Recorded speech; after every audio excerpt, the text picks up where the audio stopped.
Já sentiu aquela sensação de estar tão imerso em uma história que você se esclarece completamente do mundo ao seu redor? A vontade irresistível de descobrir o que vai acontecer a seguir. Essa magia é fruto de uma boa narrativa. E o que torna uma história boa é a combinação perfeita de elementos como ponto de vista, estrutura, ritmo, suspense e clímax. Meu nome é Diogo Oliveira, autor e leitor, e este é o Livro de Teseu, o meu canal do YouTube. Hoje nós vamos desvendar os segredos por trás das técnicas narrativas. Estamos em um momento especial para a preparação do NaNoWriMo. E esse vídeo de hoje, além de acompanhar o meu processo de escrita do próximo livro para incentivar você a escrever o seu, também é uma série de dicas para você se preparar para vencer o mês de novembro escrevendo. Então, se você já se perguntou por que alguns livros nos cativam do início ao fim, enquanto outros a gente deixa indiferente, a resposta pode estar nos detalhes. A maneira como o autor escolhe contar a história, o ritmo em que a trama se desenrola, o suspense que nos mantém na ponta da cadeira, tudo isso faz a diferença. Prepare-se para a jornada pelo universo da narrativa e descubra como dominar as ferramentas que todo grande escritor precisa. Solta a vinheta aí que a gente tem muito a conversar hoje.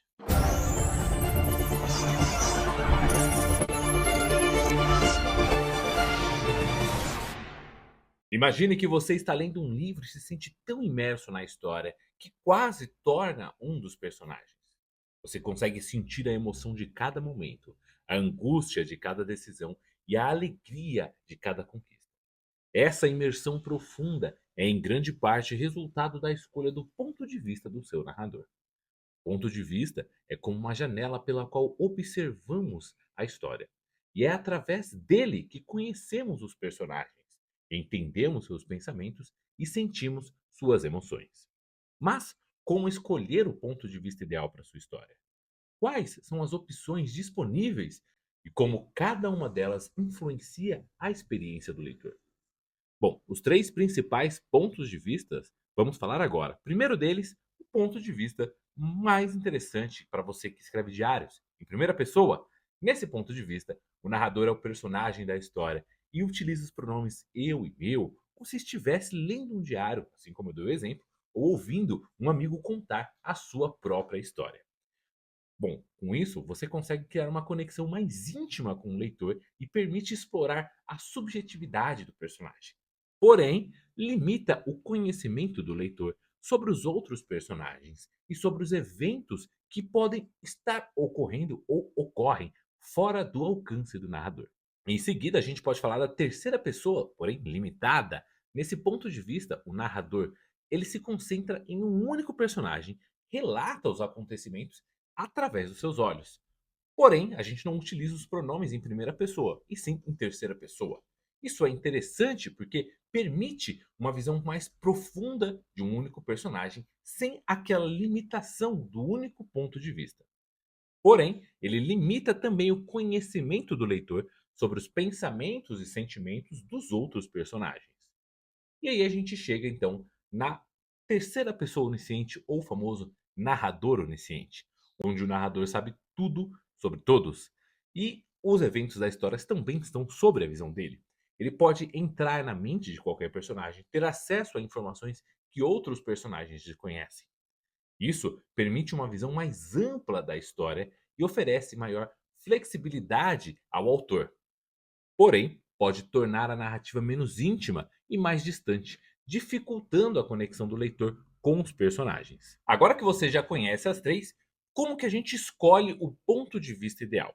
Primeiro você tem que se perguntar quem é o seu protagonista, qual personagem você deseja que o leitor se conecte e qual é a atmosfera que você deseja criar. O ponto de vista mais íntimo ou objetivo pode ser algo que você leve em consideração. Ou então, que tipo de informação você deseja revelar ao leitor? Quais os segredos que você guarda e você quer revelar? Tudo isso vai ser pontuado na hora de você escolher o seu ponto de vista. Afinal, você é o autor e a história está sobre sua responsabilidade. Você quer criar uma atmosfera de mistério, talvez a terceira pessoa seja interessante, porque você vai colocar o leitor junto com ela descobrindo pistas. Se você quer contar uma história de terror, talvez a primeira pessoa faça o seu leitor sentir os mesmos medos que o seu protagonista. Agora, se você está contando uma narrativa de fantasia, talvez o narrador onisciente fique mais fácil para explicar tudo para independente delas. A escolha do ponto de vista é uma decisão crucial para qualquer escritor. Ao dominar as diferentes opções e suas implicações, você pode criar histórias mais ricas, complexas e envolventes. Mas lembre-se, não existe ponto de vista certo ou errado. A melhor escolha depende da sua história e do efeito que você deseja causar no leitor. Experimente diversos pontos de vista e descubra qual deles vai funcionar melhor para você. E agora que já exploramos os diferentes pontos de vistas, vamos nos aprofundar na construção de uma narrativa eficaz. Assim como um edifício precisa de uma estrutura sólida para se manter de pé, a sua história precisa de uma narrativa bem definida para guiar o leitor do início ao fim. E essa estrutura narrativa, ela é a espinha dorsal da sua história, determinando a ordem que os eventos se desenrolam e também como eles se conectam entre si. Mas quais são as estruturas narrativas mais comuns e como podemos utilizá-las a seu favor? Vamos falar um pouquinho delas. Vamos falar não sobre as que existem, mas que tipos de estruturas narrativas existem. Primeiro eu vou falar da linear, que ela é a mais tradicional e familiar, por assim dizer. Nela, os eventos se desenrolam em ordem cronológica, do início ao fim. Tem a vantagem que ela é mais fácil de você seguir e proporciona a sensação de progressão natural. Para o nosso cérebro, isso fica muito mais cômodo, tipo um conto de fadas. Porém, pode tornar a narrativa previsível, especialmente se você utilizar uma forma muito rígida ou muito comum, dependendo do gênero que você escreve. Em contrapartida, nós temos a estrutura não linear, onde os eventos não são apresentados numa ordem cronológica. Temos o que chamamos de flashbacks e flash forwards, além de múltiplas linhas do tempo que podem se conectar dependendo do momento em que ocorrem as coisas. Isso permite você criar suspense, explorar diversas perspectivas e surpreender o leitor. Porém, se não for utilizada com parcimônia, pode confundir o leitor. Por isso que é recomendado seus leitores betas terem a total leitura do seu manuscrito antes de você jogá-lo para o mundo. E nós temos o que eu chamo de estrutura circular. A história começa e termina no mesmo ponto, criando uma sensação de ciclo, mais ou menos como a jornada do herói. Isso cria uma sensação de completude e pode simbolizar um ciclo da vida. Infelizmente, isso pode tornar a narrativa repetitiva se não for muito bem executada. Agora, temos também estruturas em flashbacks, onde a gente desenvolve a história no presente, mas o narrador vai interrompendo a narrativa para contar os eventos do passado que são relevantes para a trama, e aí vai dando esses cortes indo e voltando, muito parecida com a outra que a gente acabou de falar. Isso vai permitir a gente aprofundar a caracterização do personagem e fornecer as informações importantes ao leitor. Porém, se utilizado em excesso, pode interromper o fluxo da narrativa. Agora você deve se perguntar, no meio disso tudo, como que eu escolho uma estrutura que seja boa? Bom, isso vai depender da história que você quer contar. A estrutura vai se encaixar com o que você quer fazer e não o contrário. Não existe estrutura perfeita se você não sabe o que você quer. Pense um pouquinho no que a gente acabou de falar. Que efeito você quer causar no leitor? Qual estrutura vai provocar uma reação diferente para a minha história? Qual o nível de complexidade que você deseja? Será que a estrutura linear é muito simples? Uma não linear pode ser talvez complexa demais? Tudo isso vai depender da sua imaginação, da sua experiência. Leia livros de gêneros diferentes, com estruturas diferentes para você ir se acostumando e saber qual você quer. A escolha da estrutura narrativa é a decisão importante que pode influenciar significativamente o impacto da sua história. Ao dominar as diferentes estruturas e suas características, você poderá criar a narrativa mais dinâmica, envolvente e memorável. Mas lembre-se, a estrutura não é a regra rígida, mas sim uma ferramenta que você utiliza para moldar a sua história. Experimente as diversas estruturas e descubra qual delas melhor se adapta ao seu estilo e à sua história. Se você está no preparativo para o NaNoWriMo, esse é o momento para você começar a rabiscar a sua história e saber como ela vai ficar no final. Mas também você tem a opção de escrever uma história linearmente e na revisão poder cortar ela e colocar. E eu digo isso porque se você leu o meu romance Sommelier, foi isso que eu fiz. Ele tinha uma estrutura linear, porém eu fui cortando ela e mesclando, para você descobrir só comprando mesmo. Um dos elementos que também influencia a experiência do leitor é o ritmo narrativo. O ritmo é como a música de uma história, determinando a velocidade com que os eventos desenrolam e como as emoções são transmitidas. Se você vê, os filmes têm trilhas sonoras e os livros têm os ritmos, que fazem a mesma coisa. E o que é esse ritmo narrativo? Ele nada mais é a gente se referir à velocidade em que a história é contada. E também inclui a alternância entre momentos de ação e momentos de reflexão. Cenas curtas, cenas longas, diálogos rápidos e descrições detalhadas. como uma batida no coração, ora acelerada, ora mais lenta, dependendo da ação que você faz. E o que pode influenciar muito isso é o comprimento da cena. A cena curta acelera o ritmo, enquanto a cena longa deixa ele mais devagar. A quantidade de diálogo, se for ágil, acelera o ritmo, enquanto a descrição detalhada o desacelera. Então, é interessante que você mescle algo como rápido e devagar. O diálogo rápido pode ser quebrado por a feição, a sensação ou a forma de agir do seu personagem enquanto ele fala. Mas tome cuidado porque uma grande quantidade de informação em pouco tempo acelera o ritmo demais e uma quantidade menor desacelera ele de menos. E para controlar o ritmo, nada melhor do que você ler outros livros que começaram a perceber isso. Será que eles usam diálogos curtos? Será que tem cenas de ação? Será que eles pulam partes das histórias? As frases são curtas, rápidas? Eles usam descrições detalhadas? As reflexões dos personagens são longas sequências? Ou as frases curtas fazem menção a alguma coisa que ele já viveu? Tudo que você pesquisar, ler agora, você vai começar a reparar e cada vez mais vai poder aplicar. Se está se preparando para o NaNoWriMo, você pode sim usar isso daqui a seu favor. Você pega e começa a ler contos ou textos mais curtos que você gosta para poder aprender sobre ritmo. E por que ritmo é tão importante assim? Não só mantém o leitor interessado, porém evita que o leitor se sinta entediado ou impaciente. A alternância entre momentos de calma e ação aumenta essa tensão e a expectativa do leitor.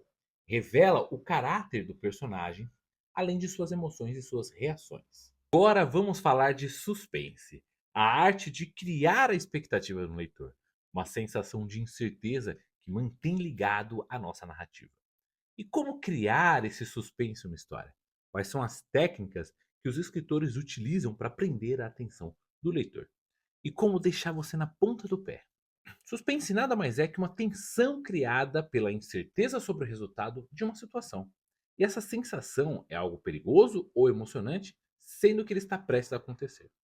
O suspense mantém engajado na sua história, fazendo questionar o que virá a seguir. Para uma boa cena de suspense, você tem que revelar apenas parte da informação, deixando o leitor curioso para saber mais. Sugerir perigos sem revelá-los e também criando uma sensação de perigo iminente. Criar um senso de urgência indicando que algo deve acontecer dentro de um determinado prazo.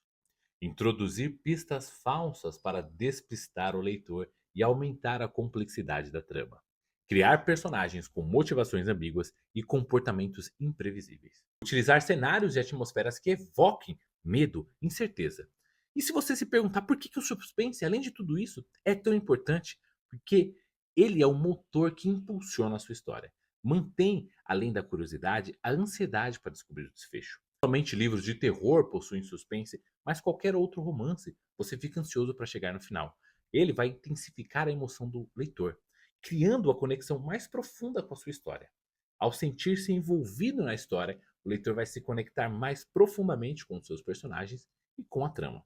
Então podemos dizer que o suspense ele é a ferramenta poderosa para você criar histórias memoráveis.